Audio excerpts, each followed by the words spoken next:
नमस्कार, आप देख रहे हैं देश न्यूज। मैं हूं आपके साथ सूरज पाठक। देश न्यूज का महा एग्जिट पोल, देश का महा एग्जिट पोल दिखा रहा है देश न्यूज। और जो आंकड़े आप स्क्रीन पर देख रहे हैं, देश न्यूज के सर्वे के आधार पर, सर्वे टीम के विश्लेषण के आधार पर। और मैं आपको बताना चाहूंगा कि ये सर्वे के आधार पर आंकड़े दिखाए जा रहे हैं, क्योंकि ये अनुमान है, ये एग्जिट पोल है और इसे एग्जिट पोल भी आप कह सकते हैं। हालांकि एग्जिट पोल आपको इसलिए दिखाया जा रहा था कि आपने जो मतदान किया है वो मतदान किस पक्ष में कहां कैसा रहा है। हालांकि 4 जून को नतीजे आएंगे, तब आपको पता चलेगा कि देश में जो सरकार बन रही है वो सरकार एग्जिट पोल के कितने करीब है। यहां मैं बताना चाहूंगा आपको कि हम चर्चा करेंगे मेहमानों के साथ कि ये एग्जिट पोल जो देश न्यूज आपको दिखा रहा है, देश का एग्जिट पोल देश न्यूज के साथ, हम तमाम मेहमानों के साथ। लेकिन उससे पहले आपको बताना चाहूंगा कि यहां जिन राज्यों पे हम चर्चा करने वाले, क्योंकि राज्यवार आंकड़े भी आप देख रहे हैं, हर राज्य में देश न्यूज ने अपनी टीम के द्वारा जो सर्वे करवाया है, मतदान से पहले मतदान के बाद, ये उसके बाद। और आज जिन 57 सीटों पर मतदान हुआ है, वहां पर भी हमारे जो साथी सहयोगी और संवाददाता हैं, उन्होंने अपने अपने क्षेत्र में जनता से चर्चा करने के बाद में ये आंकड़े हम तक भिजवाए। और वो आंकड़े हम आपके सामने दिखा रहे हैं कि जहां 2024 के चुनाव में भारतीय जनता पार्टी 336 सीट हासिल कर रही है और अपने सहयोगी दलों की 52 सीटों के साथ 388 सीट तक पहुंचने वाली है, और कांग्रेस 59 सीटों पर रहने वाली है, साथ ही अपने सहयोगी दलों के साथ 54 सीट हासिल करके 113 सीटों तक जा सकती है। और ये बाकी जो सीटें बचती हैं 42 सीटों, उन पर क्षेत्रीय दलों के जो प्रत्याशी हैं वो जीत हासिल कर सकते हैं। देश न्यूज का अनुमान है। आपका परिचय कराते हैं मेहमानों से, फिर चर्चा शुरू करेंगे। हमारी सहयोगी हमारे साथ हैं ऋषिका, वो भी मेहमानों के साथ चर्चा करेंगे। साथ ही विभांशु जोशी जी हमारे साथ हैं, राजनीतिक विश्लेषक। विभांशु जी, बहुत स्वागत है आपका देश न्यूज में। विलक्षण सक्सेना जी हमारे साथ हैं, राजनीतिक विश्लेषक। विलक्षण जी, आपका स्वागत है। और राजनीतिक विश्लेषक कल्पना शर्मा जी हमारे साथ हैं। कल्पना जी, आपका भी स्वागत करते हैं। और राजनीतिक विश्लेषक नीरज तिवारी जी हमारे साथ हैं। नीरज जी, आपका स्वागत है। और सबसे पहले आपको बताना चाहूंगा कि अंडमान निकोबार में एक सीट जो है वो एक सीट कांग्रेस को जाती हुई दिखाई दे रही है, और अरुणाचल प्रदेश की 2 सीटें भारतीय जनता पार्टी हासिल करने वाली है। साथ ही चंडीगढ़ की एक सीट जो है वो भारतीय जनता पार्टी के खाते में जाती हुई दिखाई दे रही है। वहीं दादर नागर हवेली की एक सीट भारतीय जनता पार्टी के खाते में जाती हुई दिखाई दे रही है। और दमन और दीव की जो एक सीट है वो भारतीय जनता पार्टी के खाते में जाती हुई दिखाई दे रही है। बात करें गोवा की, तो गोवा में कुल 2 सीटें हैं, और यहां पर एक सीट भारतीय जनता पार्टी के खाते में पहले थी और कांग्रेस के खाते में एक सीट थी 2019 में। लेकिन इस बार दोनों ही सीटें भारतीय जनता पार्टी के खाते में जाती हुई दिखाई दे रही हैं। यहां मैं आपको 7C की बात कर रहा हूं, और वो राज्य जहां एक एक सीटें हैं उन सीटों की बात कर रहा हूं। लेकिन बाकी और राज्यों की जहां ज्यादा सीटें हैं, सियासी समीकरण घटते बढ़ते देखे गए हैं, उतरते हुए देखे गए हैं, चढ़ते उतरते देखे, उस पर चर्चा करेंगे। लेकिन मणिपुर की एक जो 2 सीटें हैं, वहां पर एक सीट पर भारतीय जनता पार्टी जीत हासिल करेगी और एनपीएफ एक सीट पर अपना परचम लहराएगी। मेघालय की 2 सीटें हैं, जहां एक सीट मिलेगी एनपीईपी को और एक सीट कांग्रेस को मिलने वाली है। मिजोरम की एक सीट जो है वो एमएनएफ को जाती हुई दिखाई दे रही है। नागालैंड की एक सीट भी जो है वह एनडीपीपी को जाती हुई दिखाई दे रही है। और पुडुचेरी की एक सीट जो है वो कांग्रेस के खाते में आती हुई दिखाई दे रही है। बात करेंगे, हम चर्चा की शुरुआत करेंगे उन राज्यों से जहां पर हमने देखे सियासी समीकरण कई बार ऊंचे नीचे हुए हैं। और असम की यदि हम बात करें, असम से शुरुआत करते हैं चर्चा की कि असम में जहां भारतीय जनता पार्टी को देश न्यूज अपने एग्जिट पोल में 11 सीटें दे रहा है, क्योंकि पिछले बार 9 सीटें थी प्लस 2 सीटें इस बार जाती हुई दिखाई दे रही हैं। कांग्रेस की बात करें तो कांग्रेस को 2019 में 3 सीटें मिली थी और इस बार 2 सीटें कांग्रेस के खाते में जाती हुई दिखाई दे, मतलब कांग्रेस एक सीट के नुकसान पर वहां पर रहने वाली है। हमारी सहयोगी ऋषिका हमारे साथ हैं, अलग अलग राज्यों पर चर्चा करेंगे तमाम मेहमानों के साथ। तो असम एक ऐसा राज्य है जहां पर मुख्यमंत्री हिमंता बिस्वा शर्मा ने एक अपना अलग वहां पर पहचान बनाई है असम राज्य की, क्योंकि हम बात कर रहे हैं। विलक्षण जी, आपसे शुरुआत करना चाहूंगे। देखिए, देश न्यूज का एग्जिट पोल जो बता रहा है असम की, अगर हम बात करें तो 2019 के जो नतीजे हैं, बीजेपी को 9 सीटें मिली थी, लेकिन इस बार देश न्यूज ने +2 की है, यानी 2024 का एग्जिट पोल जो कह रहा है 11 सीटें हम असम में बीजेपी को दे रहे हैं। कांग्रेस की अगर हम बात करें तो पिछली बार 3 सीटें थी, इस बार हम 2 सीटें कांग्रेस को दे रहे हैं। एआईयूडीएफ की अगर हम बात करें तो पिछली बार भी एक थी, इस बार भी एक, और निर्दलीय की पिछली बार एक थी, इस बार हमने एक भी सीट वहां पर नहीं दी है। बीजेपी को यहां पर 2 सीटों की बढ़त है और कांग्रेस को 1 सीट यहां पर घट रही है। लेकिन असम की अगर हम बात कर रहे हैं तो मुद्दे जो यहां पर रहे, सीएए का मुद्दा भी मुख्यमंत्री हिमंता बिस्वा शर्मा ने यहां पर उठाया है। इसके साथ 400 पार के नारे को भी उन्होंने खूब हवा दी है। असम में आप क्या स्थिति देख रहे हैं?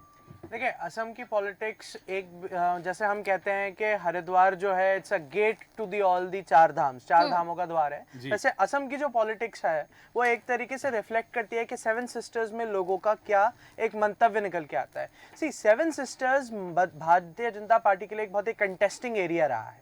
ये सारे ही नॉर्थ ईस्ट के स्टेटों में जिस तरह का वायलेंस मणिपुर में रहा, और ड्यूरेशन, यहाँ पे मैं एक ड्यूरेशन को एक बहुत बड़ा यहाँ पे क्रेडिट दूंगा कि जिस ड्यूरेशन के साथ मणिपुर में वायलेंस बहता गया, उसकी साथ साथ ही हम देखते रहेंगे कि कहीं ना कहीं फर्क आसाम में भी पड़ेगा। जहां तक बात करेंगे हम सीएए-एनआरसी की, सीएए-एनआरसी पर हमेशा आसाम में जो एक स्टैंडिंग रही है लोगों की, वहाँ के मूल लोगों की और वहाँ के आसपास के जो मतलब कहते हैं बॉर्डर जंपर्स की, उन लोगों को ये हमेशा एक स्टैंडिंग रही कि बीजेपी उनके लिए थ्रेट है। आसाम के साथ जो एक इंडस्ट्रियल डेवलपमेंट भाजपा के साथ आया और उसके साथ साथ वहाँ पे जो एक जॉब अपॉर्चुनिटीज रही लोगों की, इसको देखते हुए वहां का कोर वोटर तो जरूर सपोर्ट कर सकता है बीजेपी को, लेकिन जहां तक सीएए-एनआरसी की बात आती है, ये एक प्रॉपर सेग्रीगेशन करता है पूरे डेमोग्राफिक्स का, जो कि कास्ट के साथ भी जुड़ता है, रिलीजन के साथ भी जुड़ता है। लेकिन तो यहाँ पे एक बात देखी गई कि अपर असम और लोअर असम दोनों में सियासी समीकरण अलग अलग तरह के देखे गए, लेकिन भारतीय जनता पार्टी यदि बढ़त बना रही है यहाँ पर एग्जिट पोल में, तो उसके पीछे कौन से समीकरण हो सकते हैं? मोदी की गारंटी या फिर हेमंत बिस्वा शर्मा की जो बात रही कि उनकी जो रणनीति रही है कि जिस तरह से उन्होंने जनता के बीच जाकर काम किया, वो असर दिखाने वाला है? निश्चित तौर पे मोदी जी का जो एक फैक्टर काम करता है वो तो करता ही है, क्योंकि over the period of time लोगों को भी ये, और ये अकेली आसाम की बात नहीं है, ये चीज पूरे मध्य प्रदेश पूरे के पूरे भारतवर्ष में ये चीज यही है कि मोदी जी की गारंटी राज्य के लिए एक वरदान समान है, क्योंकि स्टेट्स के साथ डिफरेंशिएशन नहीं होता, प्रॉपर मैनेजमेंट होता है, और रिक्वायर्ड टर्म में सरकार को फंक्शनिंग करने के लिए ब्यूरोक्रेसी की भी सपोर्ट रहता है और साथ साथ पॉलिटिकल सपोर्ट भी रहता है। जहां तक रही बात हेमंत बिस्वा शर्मा की, हेमंत बिस्वा शर्मा जब तक कांग्रेस में थे वो लो हैंगिंग फ्रूट थे बीजेपी के लिए। उनका एक ग्रास रूट लेवल जो लोगों के साथ कनेक्शन था, यही एक मेजर कारण पड़ा कि जब हेमंत बिस्वा शर्मा कांग्रेस से उठ के बीजेपी में चले गए तो उन्होंने अपने ग्राउंड वर्क को शेक नहीं होने दिया, जो कि आप दूसरे राज्यों की पॉलिटिक्स में देखें, जो कि यहाँ से उठ के भाजपा में, जैसे हम कुछ समय पहले बिहार का जब डिस्कशन कर रहे थे, नीतीश कुमार अगर वापस जाते हैं भाजपा के पास तो वो अपना ग्राउंड लेवल जरूर खो रहे हैं, क्योंकि उनको तमागा मिल गया है कि वो पलटू राम है। लेकिन हेमंत बिस्वा शर्मा के साथ अच्छी बात यह है कि उनकी पॉलिटिकल पार्टी चाहे जो भी हो, ग्राउंड लेवल पे वो अपने हाथ के नीचे लोगों को रखते हैं, और यही एक डिफरेंशिएशन बन जाता है अपर असम और लोअर असम का। सही कहा आपने जी, ये एक अंतर यहाँ आपने बिहार का जिक्र किया है। ऋषिका, मैं चाहूंगा कि बिहार पर हम चर्चा करेंगे, क्योंकि बिहार में जिस तरह से बात हुई, एक पलटू राम के एक तमगा उनको जो मिल गया है, लेकिन बिहार की सियासत में बहुत सारी चीजें इस बार देखी गई हैं, क्योंकि बिहार में हमने मटन पॉलिटिक्स भी देखी है, बिहार में रेसिपी पॉलिटिक्स भी देखी है, और नीतीश कुमार की जो राजनीति रही है, क्योंकि वो विपक्षी गठबंधन के अगुआ बने और बाद में वही गठबंधन को छोड़कर चले गए। बिल्कुल ठीक कह रहे हैं सूरज जी। बिहार की अगर हम बात कर रहे हैं तो कुल 40 सीटें यहाँ पर बिहार में है, और बिहार की जब हम यहाँ पर बात कर रहे हैं, बीजेपी और आरजेडी के बीच में सीधा मुकाबला यहाँ पर है। लेकिन अगर हम एग्जिट पोल के मुताबिक देखें तो 2019 में बिहार में बीजेपी को 17 सीटें मिली थी, और इस बार हम बीजेपी को 16, जेडीयू को 17, यानी दोनों को मिलाकर 33 सीटें यहाँ पर हम बिहार में दे रहे हैं। कांग्रेस की अगर हम बात करें तो पिछली बार 1 सीट थी, इस बार हम बीजेपी को -7 इसमें से हो रहा है। अगर जेडीयू की हम बात करें तो 16 सीटें पिछली बार मिली थी, एलजेपी की अगर हम बात करें तो पिछली बार 6 सीटें थी, जेडीयू को पिछली बार 16 थी, इस बार हम 17 सीटें दे रहे हैं, यानी टोटल सीटें हम बीजेपी को गठबंधन के साथ मिलाकर 33 सीटें यहाँ पर देख रहे हैं। लेकिन कल्पना शर्मा जी, मैं आपके पास आना चाहूंगी। बिहार की जब हम बात करें तो जैसे कि सूरज जी ने बताया कि मटन पॉलिटिक्स भी हमने वहां से देख ली, मछली पॉलिटिक्स भी देखी, यानी एम फैक्टर को लेकर बहुत बवाल वहां पर हुआ। महिला और मुसलमानों को लेकर भी बिहार में सबसे ज्यादा सियासत हमने देखी है। कल्पना शर्मा जी, बीजेपी को जो यहाँ पर बढ़त मिल रही है, किस तरह से इसको देख रही है, सियासी समीकरण क्या है? देखिए ऋषिका, कहीं ना कहीं बिहार में चाहे आप कुछ भी कह लें, पलटू राम कह लें, नीतीश जी को, या कुछ भी कह लें, लेकिन उनका जो वोटर्स पे जिस तरह से उनका होल्ड है उसको कोई भी पार्टी नकारती नहीं। इसीलिए भारतीय जनता पार्टी जानती है कि भविष्य कुछ भी नहीं पता, लेकिन उनको साधना इसलिए ज़रूरी था कि कहीं ना कहीं वो वोट बैंक को बढ़ाने में उनके लिए मदद करेगा। तो ये सारी चीज़ें ऐसी कहीं ना कहीं रहती हैं। एक चाहे बीजेपी का वहाँ कोर वोटर देख लीजिए, वो उसके अलावा नीतीश और बाकी लालू यादव, ये सारी जितनी भी पॉलिटिकल पार्टीज पार्टीज वहाँ पे जो एक कंबाइंड एक तरह से काम कर रही थी, उनका जो जनता के बीच का जो कुछ ऐसे विषय रहे, उन सारे विषयों को छोड़ के भारतीय जनता पार्टी ने होल्ड करने की कोशिश करी, और जिसका फायदा मुझे ऐसा लगता है भारतीय जनता पार्टी को मिलने वाला है। और नीतीश कुमार बहुत अच्छे से जानते हैं कि ये कहीं ना कहीं उनका लास्ट का फेज चल रहा है। ऐसी स्थिति में अगर वहाँ पर भारतीय जनता पार्टी अच्छा खेल जाती है तो भविष्य कहीं ना कहीं उनका अधर में लटकता। इसीलिए उन्होंने वक्त की नज़ाकत को समझते हुए कहीं ना कहीं बीजेपी का दामन थामा। ये सारी चीज़ें ऐसी बताती हैं, क्योंकि देखिए अगर सर्वे की बात कर ले, जो इनका इंटरनल सर्वे हुआ वो भी बहुत अच्छे से ये लोग जानते थे। नीतीश कुमार जिस तरह से इंडी गठबंधन के कहीं ना कहीं पहले स्टार्टिंग उन्होंने ही करी, फिर बीच में उन्हें ये समझ में आने लगा कि इसका कहीं ना कहीं जो रस्सी है वो बहुत कमज़ोर है, लंबे समय तक ये गठबंधन नहीं टिक सकता। ऐसी स्थिति में उन्होंने अपॉर्चुनिटी को ज़्यादा महत्व दिया, और जिसके चलते वो भारतीय जनता लेकिन पार्टी। कल्पना जी, कुछ सियासी गलियारों में चर्चा है या कुछ राजनीतिक विश्लेषक ये भी कह रहे हैं कि यदि जदयू की 10 से कम सीटें आती तो वापस पलट के चले जाएंगे, ये इस तरह के भी अनुमान लगाए जा रहे हैं। देखिए वो तो बहुत अच्छे से जानते हैं कि उनके बारे में कोई भी वो खुद नहीं जानते कि वो कहाँ रहने वाले हैं। आप और हम इस विषय में तो क्या बात करेंगे, लेकिन ये बात सच है कि भारतीय जनता पार्टी जानती है कि ये जो फेरबदल हुआ है ना, जो कहीं ना कहीं पार्टी से इधर उधर आना, ये कहीं ना कहीं नीतीश का वोट बैंक कट सकता है, और उसका जो बेनिफिट मिलने वाला है वो भारतीय जनता पार्टी को मिलता। तो ये सारी चीजों को देखते हुए भारतीय जनता पार्टी ने इस समय एक दांव खेला है जो उनके लिए बेनिफिशियल साबित हो रहा है अभी तक के रुझानों के हिसाब से। तो मुझे ऐसा लगता है कि भारतीय जनता पार्टी दूर का सोच के चलती है, और नीतीश कुमार ने भी बहुत दूर का सोचते हुए इस समय जो भी स्टैंड लिया वो बहुत सोच समझ के लिया। चलिए अब आते हैं हम काऊ बेल्ट पर। काऊ बेल्ट का जो पहला राज्य आता है वो आता है छत्तीसगढ़, और छत्तीसगढ़ में जिस तरह से हम देख रहे हैं कि वहां विधानसभा चुनाव के परिणाम बदले, सत्ता परिवर्तन हुआ, सत्ता हस्तांतरण भी हुआ, और वहां जो मुख्यमंत्री बने उनके लिए एक बड़ी चुनौती रही कि भारतीय जनता पार्टी की सीटें बचाना और भारतीय जनता पार्टी की सीटें बढ़ाना, दोनों चुनौतियां रही हैं। छत्तीसगढ़ के विषय में चर्चा करेंगे हमारे सहयोगी ऋषिका के साथ। बिल्कुल ठीक कहा सूरज जी, क्योंकि हमने देखा कि विधानसभा में किस तरह से बीजेपी ने वहां पर सत्ता पलट की, भारतीय जनता पार्टी का पलड़ा वहां पर विधानसभा में ज्यादा देखने को मिला। अगर हम एग्जिट पोल की बात करें तो देश न्यूज का एग्जिट पोल छत्तीसगढ़ के मामले में यह कहता है कि 2024 में छत्तीसगढ़ को हमारा एग्जिट पोल 10 सीटें बीजेपी को दे रहा है। पिछली बार की अगर हम बात करें तो पिछली बार 9 सीटें मिली थी, कांग्रेस को पिछली बार 2 सीट मिली थी, और इस बार हम 2024 में कांग्रेस को मात्र 1 सीट दे रहे हैं। विभांशु जोशी जी, आपके पास में आना चाहूंगी। छत्तीसगढ़ क्योंकि नक्सल इलाके भी यहाँ पर ज्यादा हैं, छत्तीसगढ़ में क्या कुछ सियासी समीकरण, विधानसभा में तो बीजेपी का पलड़ा भारी रहा, और इस बार भी हम 10 सीटें देश न्यूज के एग्जिट पोल के हिसाब से बीजेपी को दे रहे हैं। जी हाँ, देखिए छत्तीसगढ़ की यदि हम बात देखें तो बहुत महत्वपूर्ण इसलिए है कि हाल में ही वहाँ पर विधानसभा चुनाव हुए, और छत्तीसगढ़ के विधानसभा चुनाव में भारतीय जनता पार्टी की तरफ से कोई भी मुख्यमंत्री पद का चेहरा नहीं था। तो ये बिल्कुल स्पष्ट हो जाता है कि छत्तीसगढ़ में जो विधानसभा चुनाव हुए थे वो मोदी जी के ही चेहरे पे लड़े गए थे, और वहाँ पर मोदी जी का चेहरा चला छत्तीसगढ़ में, और छत्तीसगढ़ में अच्छी मेजॉरिटी के साथ भारतीय जनता पार्टी ने वहां पर अपनी सरकार बनाई। अब ये जरूरी था कि छत्तीसगढ़ में जो राज्य के नए मुख्यमंत्री भारतीय जनता पार्टी के बने, वो मोदी जी के कदमों में चलकर अपने राज्य के विकास के लिए आगे बढ़े। तो वहां पर डबल इंजन की सरकार का प्रभाव सीधे तौर पर दिखाई देगा। लोकसभा 2024 के जो परिणाम आने हैं उसमें छत्तीसगढ़ में डबल इंजन सरकार का प्रभाव साफ तौर पर दिखाई देगा। मैं आपसे स्पष्ट कह रहा हूं, मुझे तो ये भी लगता है कि कहीं ना कहीं, जैसा कि आपका सर्वे 1 सीट कम दिखा रहा है, मुझे लगता है कि कहीं पूरी की पूरी सीटें छत्तीसगढ़ में भारतीय जनता पार्टी को मिल सकती हैं, क्योंकि वहां के माननीय मुख्यमंत्री जो पूर्व के थे बघेल साहब, उनके ऊपर भ्रष्टाचार के आरोप एन चुनाव के समय में लगे, और उनके ऊपर FIR में उनका नाम भी दर्ज था। महादेव ऐप का एक बड़ा मामला हुआ जिसको हम सब विस्तार से जानते हैं। तो वो स्वयं कैंडिडेट थे और उनके ऊपर भ्रष्टाचार का आरोप लगा। अभी देखिए देश में जिस तरीके से युवाओं का प्रतिशत बढ़ा हुआ है, युवा भ्रष्टाचार को किसी भी तरीके से स्वीकार करने को तैयार नहीं है, और यदि ऐसे पूर्व मुख्यमंत्री के ऊपर किसी भी तरीके का भ्रष्टाचार का आरोप हुआ, और जो स्वयं भी उम्मीदवार है और वह कांग्रेस का बड़ा चेहरा वहां पर है, तो उसका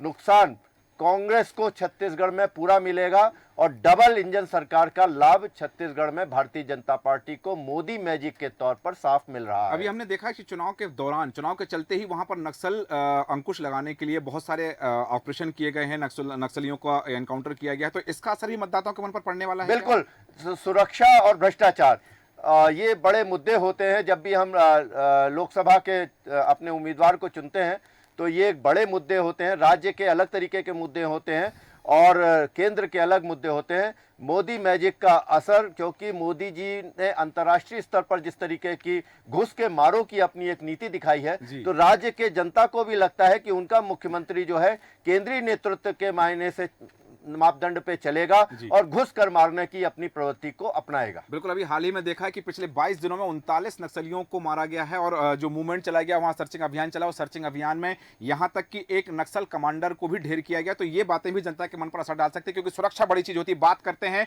अब हम देश की राजधानी की, दिल्ली का दिल क्या कहता है, हमारी सहयोगी ऋषिका बताएंगे। लेकिन दिल्ली के दिल के विषय में बात करने से पहले बता दें कि दिल्ली के दिल पर जो इस समय सियासी समीकरण छाए हुए हैं, जहां एक तरफ अरविंद केजरीवाल का जेल जाना, फिर जमानत पर बाहर आना और उनकी पत्नी के द्वारा प्रेस कॉन्फ्रेंस करना, ये तमाम चीजें, क्योंकि भारतीय जनता पार्टी का जो प्रदर्शन वहां रहा है, क्योंकि जब हमने देखा है चुनाव से पहले विधानसभा चुनाव चल रहे थे अन्य राज्यों के, तब उस समय वहां के जो राज्यपाल रहे उनके बीच और वहां के मुख्यमंत्री के बीच की जो कश्मकश थी, वो सियासी गलियारों में चर्चा का विषय रही है। ऋषिका, दिल्ली का दिल क्या कहता है? बिल्कुल ठीक कह रहे हैं सूरज जी, जैसे कि आपने पूछा कि दिल्ली का दिल क्या कहता है, क्योंकि हम कहते हैं दिल्ली दिल वालों की है। हाँ। और दिल्ली की जनता जब भी किसी को चुनती है तो वो पूरे दिल से चुनती है। अब विधानसभा चुनाव में हम देख लें तो पूरे दिल से आम आदमी पार्टी को दिल्ली की जनता ने चुना है, और लोकसभा चुनाव के अगर पिछले नतीजे हम देखें तो दिल्ली की जनता ने बीजेपी को वोट किया है। लेकिन हमारे एग्जिट पोल के हिसाब से, देश न्यूज का एग्जिट पोल क्या कहता है आपको बता दें, 2024 में भी देश न्यूज का एग्जिट पोल 7 सीटें दिल्ली की बीजेपी को दे रहा है। पिछली बार भी बीजेपी को मिली थी, यानी क्लीन स्वीप इस बार भी दिल्ली में एग्जिट पोल हमारा जो है वो दे रहा है। नीरज तिवारी जी, मैं आपके पास आना चाहूंगी दिल्ली को लेकर, क्योंकि बेहद दिलचस्प दिल्ली की स्थिति, जहां जिस तरह से सूरज जी ने बताया, मुख्यमंत्री अरविंद केजरीवाल के जेल जाने से लेकर स्वाति मालीवाल पिटाई कांड तक दिल्ली हमेशा चर्चाओं में रही है। क्या कहता है दिल्ली का सियासी समीकरण? जी बिल्कुल, आप सही कह रहे हैं कि दिल्ली इस बार 7 की 7 सीटें बीजेपी की झोली में जाने वाली है। लेकिन एक दिलचस्प बात यह है कि जब अरविंद केजरीवाल जेल में थे तब वोट परसेंटेज क्या था देश में, और जब वो बाहर आए तो क्या वोट परसेंटेज होगा। जीतना हारना एक अपनी जगह का विषय है, लेकिन जो मेरा व्यक्तिगत मानना है, उन 7 सीटों में से 5 सीट तो फिक्स है बीजेपी को जाएगा। ठीक है। और देश न्यूज जो अपना ओपिनियन दे रहे हैं, हम भी उन्हीं के साथ हैं कि जो हमें संशय केवल 2 सीटों पे लगा हुआ है। नहीं सर, एग्जिट पोल दे रहे हैं, एग्जैक्ट समझ सकते हैं आप बिल्कुल इसे। एग्जिट पोल ही दे रहे हैं। मैं जानता हूं तिवारी जी, आप बात कर रहे हैं मनोज तिवारी की सीट की, मैं बता रहा हूँ 2 संशय उस सीटों सीट का पर है, एक लेकिन संशय वहां लगा पर हुआ है। अगेंस्ट में प्रत्याशी वो उतना दमदार प्रदर्शन नहीं कर पाया। लेकिन इस बार के चुनाव में एक बहुत दिलचस्प बात देखने को मिलेगी जी कि एक हेमंत सोरेन जी हैं जो कि जेल में हैं। तो उससे वोट पर क्या प्रभाव पड़ेगा, ये जेल से बाहर आ गए तो इससे वोट पर क्या प्रभाव पड़ेगा। लेकिन जो हमारा भी मानना है कि बीजेपी इस समय पूरे देश में पूर्ण बहुमत के साथ सरकार बनाने जा रही है, वो हैट्रिक मारने वाले हैं। बिल्कुल। तो ये जो हैट्रिक की बात आप कर रहे हैं कि आपने कहा कि वोट जो परसेंट बढ़ना या घटने की बात आपने कही है, लेकिन यहाँ एक बात जानना चाहेंगे कि क्या अरविंद केजरीवाल जेल में होते, उनको जमानत नहीं मिलती, तो सिंपैथी वोट ज्यादा पड़ते आम आदमी के पक्ष में, या फिर उनके जेल से बाहर आने के बाद में वो सिंपैथी वोट कम हो गए होंगे? मैं सूरज जी अभी दिल्ली में था, मैं 2 दिन दिल्ली में रहा, और दिल्ली में मेरा मूड हुआ कि मैं मेट्रो से ना घूम करके ऑटो से घूमूं। जी। तो मैं गया, ऑटो से घूम रहा था। जो ऑटो और जो उस कैटेगरी की जितनी लॉबी है वो अरविंद केजरीवाल के पक्ष में है पूरी तरीके से। उनका नहीं, वो मेरे साथ खड़े हैं, मैं उनके साथ खड़ा रहूंगा। लेकिन विधानसभा में मैं उनके साथ 100% रहूंगा। लोकसभा में हम मोदी जी के साथ हैं। बिल्कुल। अब कहना इस समय कहना ये जरूरी भी है कि यदि हम चैनल पे बोल रहे हैं तो उतना अच्छा भी नहीं होगा। ये भारतीय जनता पार्टी की सरकार नहीं है, ये मोदी सरकार बन रही है। जी। और प्रत्येक सीटों पर मोदी जी ही लड़ रहे हैं, क्योंकि नारा गया था कि मोदी जी की राम राम घर तक पहुंचाइए सब। बिल्कुल बिल्कुल, मोदी जी ने खुद कहा था कि मैं हर जगह नहीं पहुंच पा रहा हूं, तो जो जनता आई है, जो वहां पर मुझे सुनने के लिए जनता आई है, जो मतदाता आए हैं, मैं उनसे आग्रह करता हूं कि वो मेरी राम राम घर घर तक पहुंचाएं। और वो राम राम का आशय सिर्फ राम राम नहीं, मतलब वो नमस्कार नहीं था, वो राम राम मतलब राम मंदिर की बात समझ लें, रामलला की बात समझ लें, ये बात ही पहुंचाई गई है। ठीक है, आपने सही कहा कि वहां का जो विश्लेषण है, वहां की जो जनता है, उन्होंने कहा है, क्योंकि हमने पिछले बार भी देखा है 2019 के चुनाव में, जब देखा कि काऊ बेल्ट में 3 राज्यों में कांग्रेस की सरकार बनती है, लेकिन ठीक एक साल बाद जब लोकसभा चुनाव होते हैं 2018 के बाद 19 में लोकसभा चुनाव होते हैं, तो इन्हीं काऊ बेल्ट के 3 राज्यों में भारतीय जनता पार्टी के सांसद प्रत्याशी जीत करके सदन में पहुंचते हैं। सही कहा आपने कि वहां की जो जनता है विधानसभा में भले ही केजरीवाल का साथ है, लेकिन लोकसभा चुनाव में उन्होंने कहा कि हम मोदी जी के चेहरे की ओर देखते हैं, क्योंकि मोदी की गारंटी पर चुनाव लड़ा गया। बात करेंगे हरियाणा की, क्योंकि हरियाणा के समीकरण जो हैं, क्योंकि कहा जाता है हरियाणा के जो लोग होते हैं जिन्हें हम जाट कहते हैं, और कुछ सीटें ऐसी हैं, 2 सीटें ऐसी हैं जो जहां पर गैर जाट जो है निर्णायक की भूमिका में होते हैं, लेकिन वहां की 10 सीटों में से 8 सीटें ऐसी हैं जहां पर जाट समाज के लोग जो है वो निर्णायक भूमिका में हैं। लेकिन जाट की बुद्धि के बारे में एक और बात कहा जाता है कि जो उन्होंने ठान लिया वो करके रहते हैं। हमने बहुत सारे मसलों पर देखा है कि यदि उन्होंने ठान लिया है तो वो करके रहते हैं। तो क्या ठाना है वहां की जनता ने, वहां के सियासी समीकरण क्या है, देश न्यूज हरियाणा को क्या दे रहा है, वहां के क्या सर्वे कहता है देश न्यूज का, ये बताएंगे हमारी सहयोगी ऋषिका। बिल्कुल ठीक कहा सूरज जी। जैसे आपने जाटों की बात हरियाणा में की, तो कहीं ना कहीं हमने देखा लोकसभा चुनाव में पूरे पहले चरण से लेकर आखिरी चरण तक हरियाणा जो है वो एक ऐसा राज्य है जो चर्चा का विषय बना रहा। चाहे वो आप जाटों की बातों को लेकर कह ले या फिर किसान आंदोलन को लेकर कह ले, सुर्खियों में हरियाणा रहा है। अब देश न्यूज का एग्जिट पोल आपको बता देते हैं, बार बार कह रहे हैं, आप एग्जिट भी समझ सकते हैं, क्योंकि देश न्यूज के एग्जिट पोल के जो भी हम नतीजे बता रहे हैं सटीक हर बार बैठते हैं। 2024 की अगर हम बात करें तो बीजेपी को हम इस बार 8 सीटें दे रहे हैं। 2019 की अगर हम बात करें तो 2019 में बीजेपी को 10 मिली थी, लेकिन इस बार कहीं ना कहीं 2 सीटों पर असमंजन की स्थिति जो है वो बनी हुई है। इसलिए इस बार हम एग्जिट पोल में हरियाणा को बीजेपी को हरियाणा में 8 सीटें दे रहे हैं। कांग्रेस की अगर हम बात करें तो कांग्रेस को हम 2024 में 2 सीटें दे रहे हैं। विलक्षण जी, आपके पास आना चाहूंगी, क्या कहते हैं हरियाणा के समीकरण? देखिए, हरियाणा का समीकरण वैसा ही है कि जैसे धीरे धीरे जब हवा बदलती है तो कुछ कहीं ना कहीं उसका इन्फ्लुएंस दिखाई पड़ता है। हम जब ये डिस्कशन मैक्रो लेवल पे करेंगे तो और बीजेपी की स्टैंडिंग को हरियाणा से जोड़ेंगे कि राष्ट्रीय स्तर पे और हरियाणा का क्या रिलेशन बनता है। सी, एक बात सबसे ज्यादा जो बीजेपी ने हमेशा स्टार्ट करके रखी है और एक ऐसा पावर पॉलिटिक्स प्ले किया है, वो ये है कि कितने ज्यादा लोग बीजेपी के साथ जुड़ रहे हैं। वहीं इसका विपरीत चला है हरियाणा में। हरियाणा में बीजेपी की अपनी एक विभाजनकारी मतलब गतिविधियां ले लें, चाहे उनका एक कन्विंसिंग पावर में कमी देखें, या वहां के नेतृत्व में एक तरीके से गुटबाजी की वजह से, जो एंटी इनकम्बेंसी हम जिसको कहते हैं, कि इंटरनली अंतर्घात की वजह से ही वहां की पूरी पार्टीज विपक्ष हो रही हैं। उसी का नतीजा है कि हरियाणा एक अच्छा खासा एग्जाम्पल बनता है।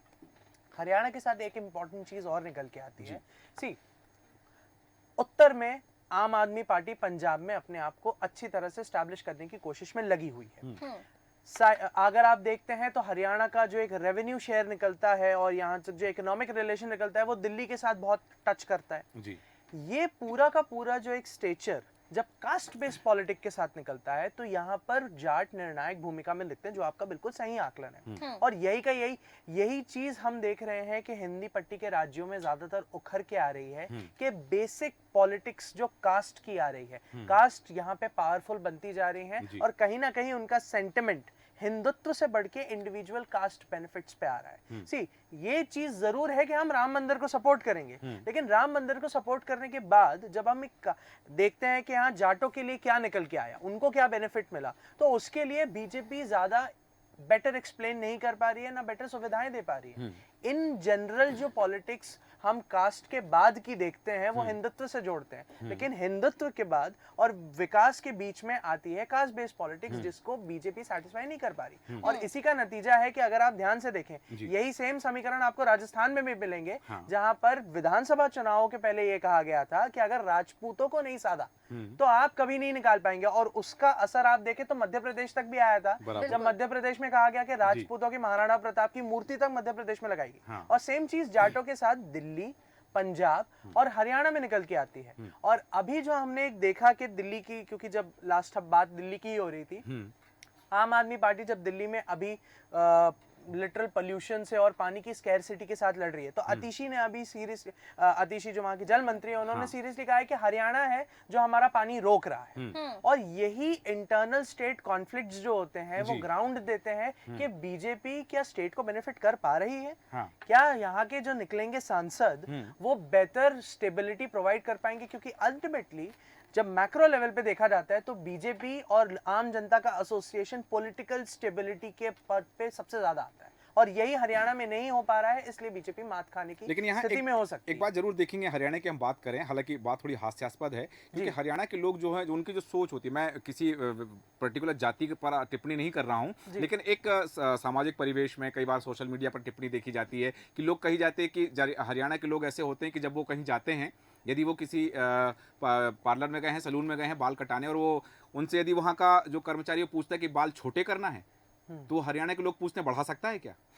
तो इस तरह की बातें भी जो वहां पर आती हैं, तो ये बातें जो है, इस तरह की जो चीजें हैं, ये हरियाणा के विषय में कही जाती है। और लेकिन वहां जैसा मैंने कहा कि उन्होंने जो ठान लिया वो ठान के रहते हैं, और जैसे आपने विश्लेषण किया कि भारतीय जनता पार्टी वहां कितनी सफलता हो पाई, यही कारण है शायद इसमें कि संक्षिप्त 15 सेकंड में, सूरज जी मैं टोक रहा हूं आपको, क्षमा करिएगा, लेकिन 15 सेकंड में एक बात संक्षिप्त और दूं, क्योंकि एक फैक्टर और है जो बीजेपी के अगेंस्ट काम करता है, वो है किसानों का मुद्दा। बिल्कुल किसानों का मुद्दा एक बहुत बड़ा फैक्टर निकल के आया है कि हरियाणा में जो एक पर्टिकुलर जाट कम्युनिटी हो, चाहे दूसरी कम्युनिटीज हो, लेकिन ओवरऑल एग्रेरियन जो एक इकोनॉमी है हरियाणा की, क्या उसको सेटिस्फाई करने में भाजपा सरकार सक्सेसफुल रही है?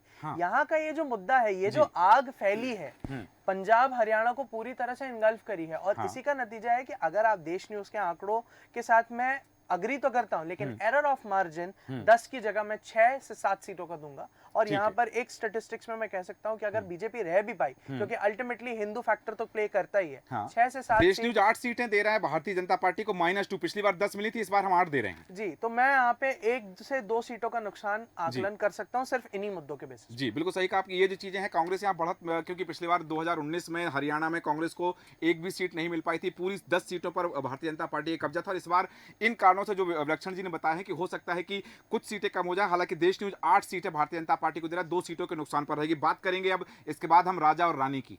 आप सभी समझ गए होंगे कि जहां किंग और क्वीन की हम बात कर रहे हैं, विक्रमादित्य सिंह की यदि हम बात करें, या फिर बात करें कंगना रनौत की, क्योंकि राजा और रानी का ये जो चुनाव देखा गया है मंडी सीट पर हिमाचल प्रदेश की, बहुत चर्चा में रहा। जहां यहां पर हमने देखा हुस्न परी की बात हुई, यहां हमने देखा रेड मीट की बात हुई, यहां पहनावे को लेकर बात हुई। दूसरी तरफ हिमाचल की एक और सीट जो चर्चा में रही है, हमीरपुर सीट, क्योंकि यहां से जहां हमने एक चीज देखी है कि अनुराग ठाकुर यहां से प्रत्याशी हैं और वो जीत का चौका लगा चुके हैं, 5वीं बार फिर से मैदान में हैं। हिमाचल की बात करेंगे, हिमाचल में 4 सीटें हैं। क्या कहता है देश न्यूज का एग्जिट पोल हिमाचल के लिए, हमारे सहयोगी ऋषिका बताएंगे। बिल्कुल ठीक कहा सूरज जी आपने, क्योंकि एक तरफ किंग है और एक तरफ क्वीन है। हम बात कर रहे हैं विक्रमादित्य सिंह और कंगना रनौत की। दूसरी तरफ आपने हमीरपुर सीट का भी यहाँ पर जिक्र किया, जहां अनुराग ठाकुर जो है वो चौका लगा चुके हैं जीत का। लेकिन यहाँ पर बेहद दिलचस्प स्थिति देखिए रही है। हिमाचल प्रदेश जो है बीजेपी का गढ़ कहा जाता है। पिछली बार की भी अगर हम बात करें तो क्लीन स्वीप बीजेपी ने कहा था, और इस बार भी देश न्यूज का एग्जिट पोल 2024 में हिमाचल प्रदेश में 4 सीटों पर क्लीन स्वीप दे रहा है, यानी 4 की 4 सीटें बीजेपी के खाते में जाने वाली है। कांग्रेस को एक भी सीट पिछली बार भी नहीं मिली थी और इस बार भी हमने नहीं दी है। लेकिन कल्पना जी, मैं आपके पास आना चाहूंगी। देखिए, क्लीन स्वीप तो हमने दे दिया, लेकिन इस बार हिमाचल प्रदेश का चुनाव बेहद दिलचस्प एक मंडी सीट की वजह से भी है, क्योंकि जैसे ही हाईकमान ने कंगना रनौत का नाम सामने लेकर आया, वैसे ही उनको लेकर टिप्पणियां शुरू हो गई।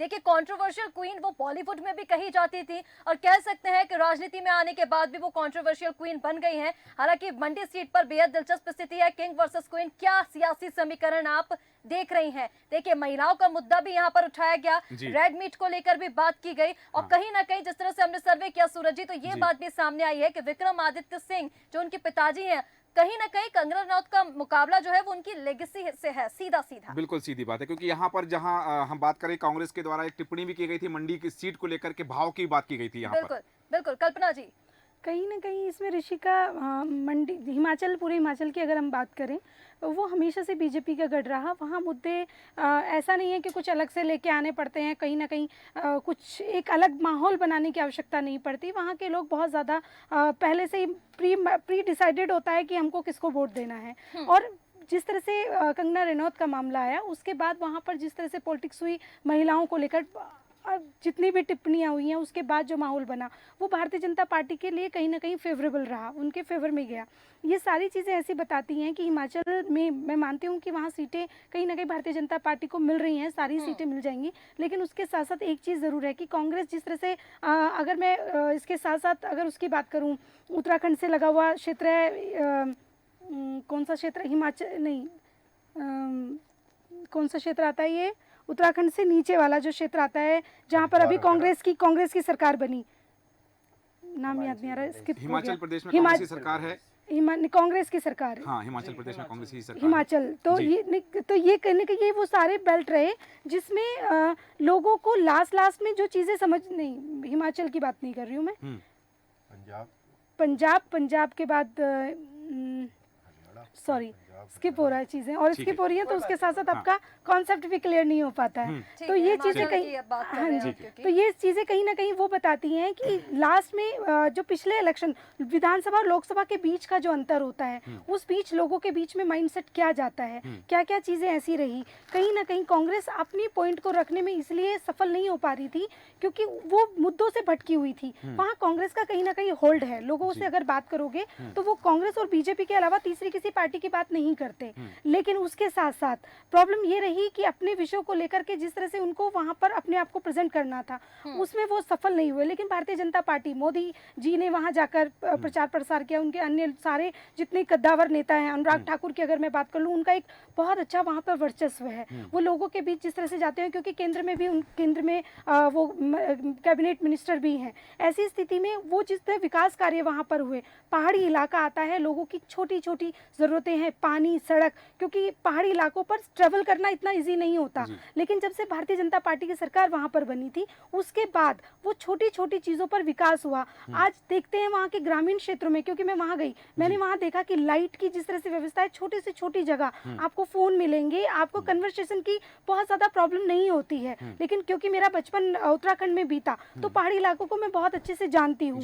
तो वहाँ की जो स्थिति थी, लोगों में कहीं ना कहीं ये चीज रहती थी कि हमको बेसिक क्या क्या हमारी प्रॉब्लम है। वहाँ पर पर्यटक जिस तरह से आते थे, उनको सुविधाएं नहीं मिलती थी, इसलिए लोग वहाँ पर नहीं जाते थे। आज स्थिति यह है कि वहाँ पर लोग जाने लगे। कहीं ना कहीं भारतीय जनता पार्टी ने जिस तरह से इंफ्रा पे जो काम किया, वो लोगों के बीच में एक पॉजिटिव जाता है। और लोग जब लोकसभा की बात करते हैं तो वो जानते हैं कि सेंट्रल में उनका कितना होल्ड है। सेंट्रल में यदि उनका होल्ड होगा तो आने वाले समय में उनके यहाँ विकास कार्य होंगे, और उसी विकास के चलते भारतीय जनता पार्टी को वहाँ पे प्लस पॉइंट मिलने बिल्कुल, वाला है। वो तो जो पिछली बार आंकड़ा रहा है, जो आंकड़ा की पिछली बार वहां पर भारतीय जनता पार्टी ने क्लीन स्वीप किया था, इस बार भी क्लीन स्वीप करती हुई नजर आ रही है। लेकिन बात करें अब एक ऐसे राज्य की जहां धारा 370 हटने के बाद में पहली बार चुनाव हो रहा है, जम्मू कश्मीर की। जम्मू कश्मीर की 5 सीटें, लद्दाख की 1 सीट मिलाकर के 6 सीटें यहां पर हैं। और इन 6 सीटों पर क्या विश्लेषण है, क्योंकि जिस तरह से देखा जा रहा था कि धारा 370 का असर पूरे देश में प्रचारित किया गया है, भारतीय जनता पार्टी ने अपनी उपलब्धि बताई है कि धारा 370 हटाकर हमने एक राज्य को विशेष राज्य का दर्जा दिया है। उसका कितना असर होने वाला है, हमारी सहयोगी ऋषिका बताएंगे कि क्या कहता है देश न्यूज का एग्जैक्ट पोल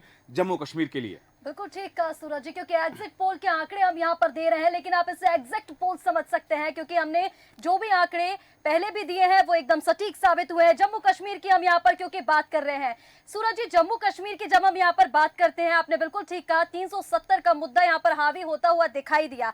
अब एग्जिट पोल की अगर हम बात करें तो देश न्यूज का एग्जिट पोल जम्मू कश्मीर में 2019 की अगर हम बात करें तो पिछली बार बीजेपी को 3 सीटें गई थी, इस बार भी 2024 में देश न्यूज का एग्जिट पोल बीजेपी को 3 सीटें दे रहा है, नेशनल कॉन्फ्रेंस में 3 और इस बार भी हम 3 सीटें दे रहे हैं। लेकिन यहाँ पर विभांशु जोशी जी, 370 हटने के बाद कहीं ना कहीं जम्मू कश्मीर की जनता में उत्साह देखा गया। जिस तरह से हमने बारामूला में वोटिंग देखी है, बम्पर वोटिंग वहां पर देखी, लोग घरों से बाहर निकले और उन्होंने कहा है कि इस बार वो अपने मत का प्रयोग 370 के मुद्दे पर भी कर रहे हैं। विभांशु जोशी जी, क्या कहता है जम्मू कश्मीर का सियासी समीकरण?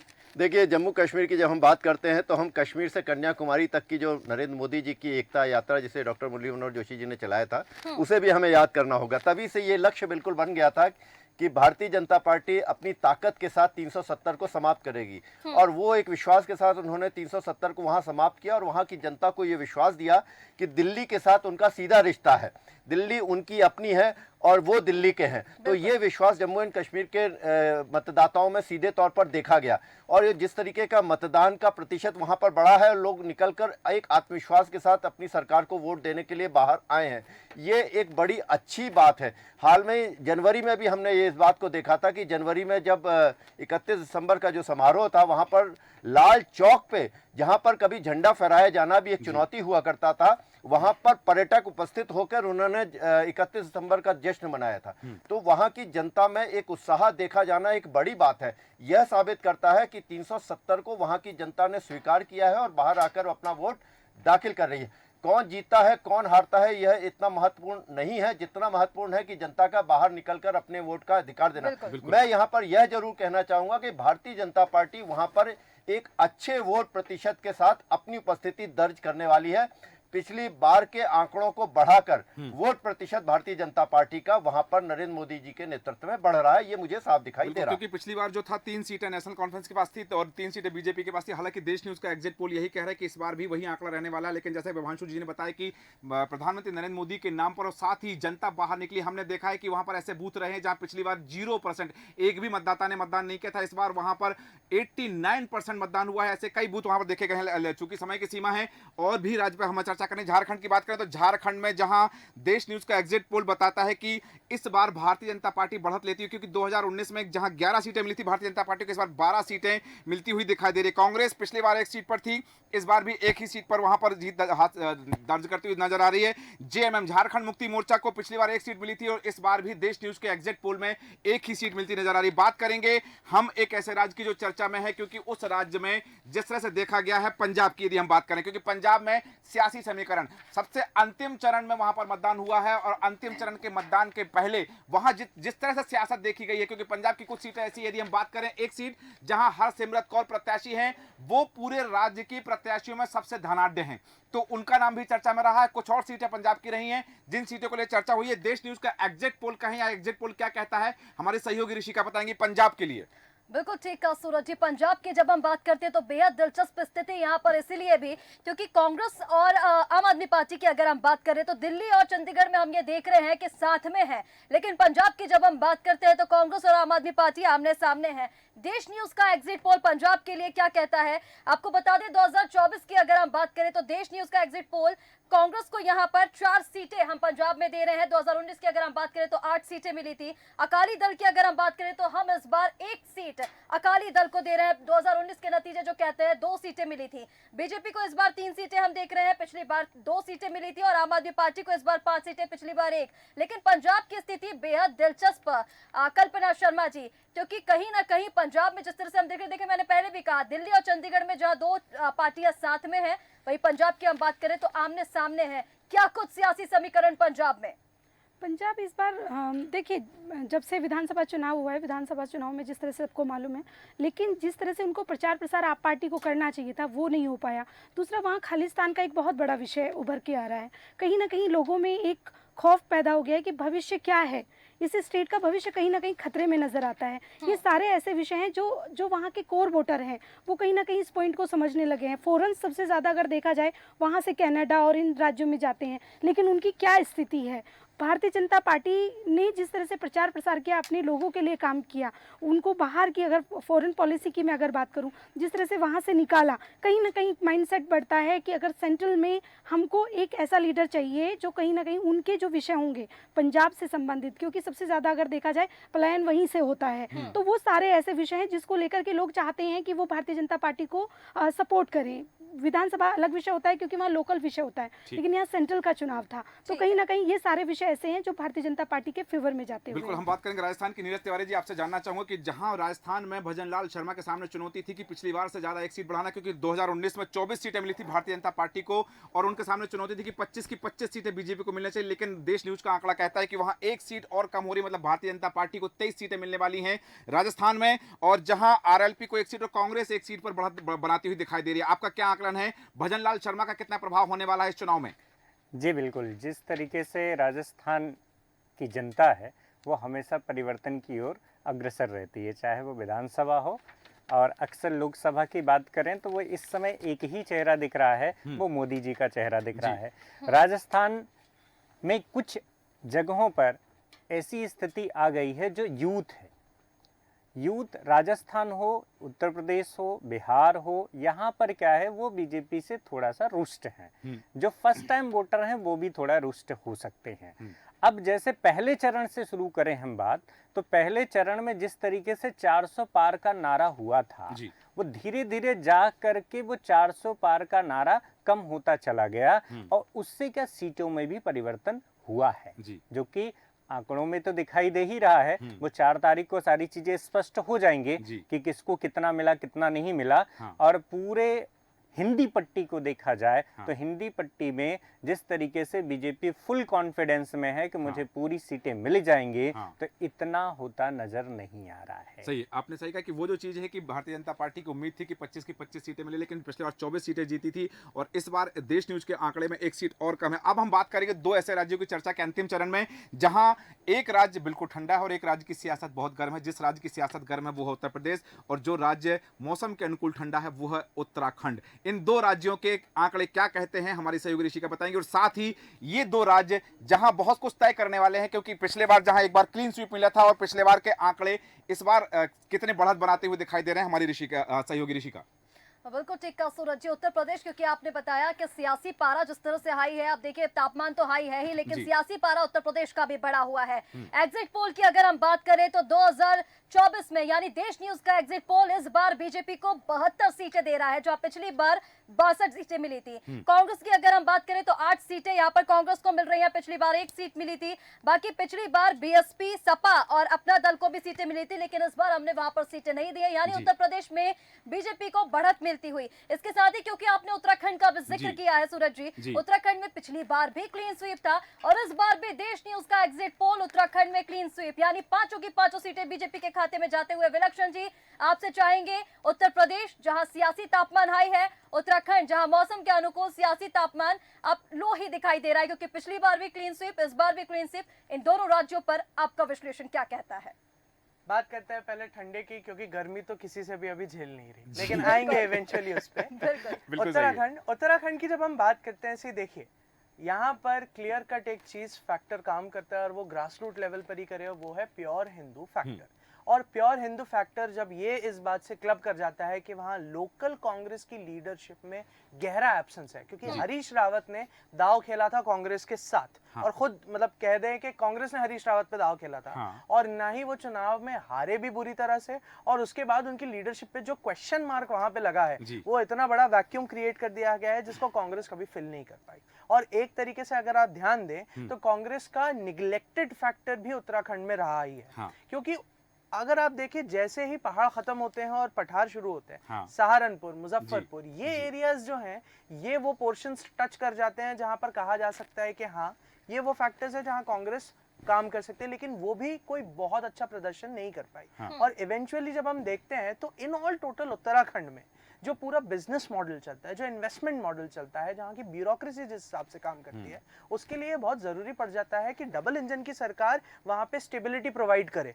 और इसी का फैक्टर पुष्कर सिंह धामी के साथ भी कर सकता है। और बीजेपी यहाँ पे सक्सेसफुल रही क्योंकि पुष्कर सिंह धामी के आने के बाद वहाँ पे जो उन्होंने एक पॉलिटिकल स्टेबिलिटी का चिन्ह मतलब एकदम टिक मार्क कर दिया, उसको एक लोगों ने स्वीकार कर लिया है और इसी की वजह से वो कंटिन्यूटी चली। और बुलडोजर बाबा के बारे में क्या कहना चाहेंगे? अब बुलडोजर बाबा के बारे में आ जाते हैं, क्योंकि सियासी पारा गर्म है और गंगा भी धीरे धीरे थोड़ा सूख रही है। तो हाँ, ये निश्चित बात है कि उत्तर प्रदेश में मॉनसून अच्छा बरस के आएगा भाजपा के लिए। यानी हमारा एग्जिट पोल एग्जैक्ट साबित मैं आपको अग्री करता हूं आपके एग्जिट पोल से, क्योंकि ये फैक्टर्स बिल्कुल प्ले आउट करते हैं। बिल्कुल। यहाँ पर एक सबसे बड़ी इंपॉर्टेंट चीज देख के आ रही है कि योगी आदित्यनाथ को प्रेजेंटली उनके काम से ज्यादा लोगों का विश्वास उनके फ्यूचर पर है। एक बात जो सेंटिमेंट नॉर्मल कॉमन मैन के साथ निकल के आता है वो ये है कि योगी आदित्यनाथ का आगे फ्यूचर क्या है। और उत्तर प्रदेश, जैसे कि कहते हैं कि प्रधानमंत्री डिसाइड करता है, खुद स्वयं प्रधानमंत्री भी वाराणसी से चुनाव लड़ रहे हैं। बिल्कुल। ये बात जो योगी आदित्यनाथ के साथ अटैच करी गई है और भारतीय जनता पार्टी के साथ अटैच करी गई है, ये इस बात को स्टैब्लिश कर देती है कि आगे उत्तर प्रदेश के मन में जो इन्वेस्टमेंट रिलेटेड, देखिए एक चीज हमेशा ध्यान रखनी पड़ेगी हमें, जब उत्तर प्रदेश सपा के अंदर था तब सबसे बड़ा फैक्टर जो एक नॉर्मल लोगों के बीच में चलता था वो था वायलेंस और गुंडागर्दी।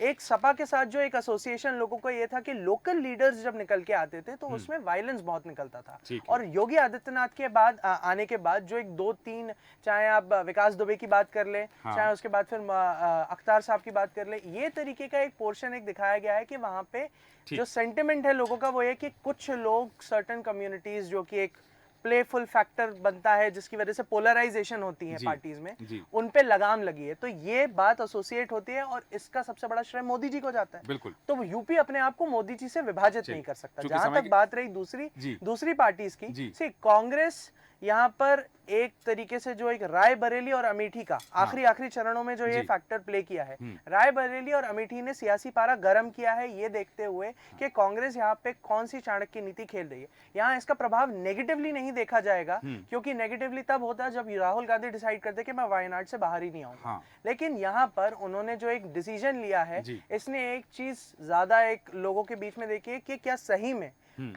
उत्तर प्रदेश की धरती में कई सालों बाद ये भी एक पॉसिबिलिटी बन सकती है कि सपा, जी। बसपा और भाजपा के बाद क्या कांग्रेस को एक बार मौका दिया जा सकता है। बिल्कुल। तो डिस्कशन शुरू हुआ है, लेकिन डिस्कशन का अंत अभी बहुत दूर है। चलिए। तो अभी के लिए तो मानसून भाजपा की तरफ आए। भारतीय जनता पार्टी पर मतदाता ने अपने आशीर्वाद की बरसात की है और उसका परिणाम 4 जून को देखेंगे। हालांकि समय हो चुका है, किंतु विभांशु जोशी जी 1 मिनट में आपसे चाहूंगा देश न्यूज के एग्जिट पोल के लिए आपकी प्रतिक्रिया, अंतिम प्रतिक्रिया 1 मिनट में।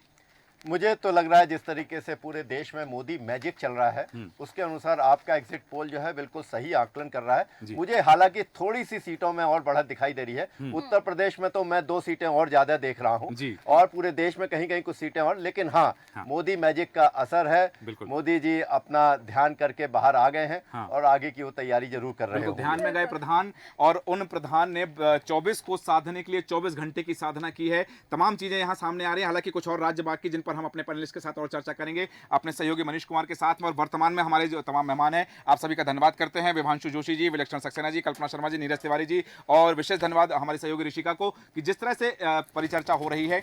अभी हमने बात की है देश के एक हिस्से की, अब हम देश के दक्षिणी हिस्से की भी बात करेंगे अपने दूसरे मेहमानों के साथ में। बने रहिए देश न्यूज के साथ, कहीं मत जाइए। जल्द हाजिर होते हैं एग्जिट पोल के और आंकड़ों के साथ। नमस्कार।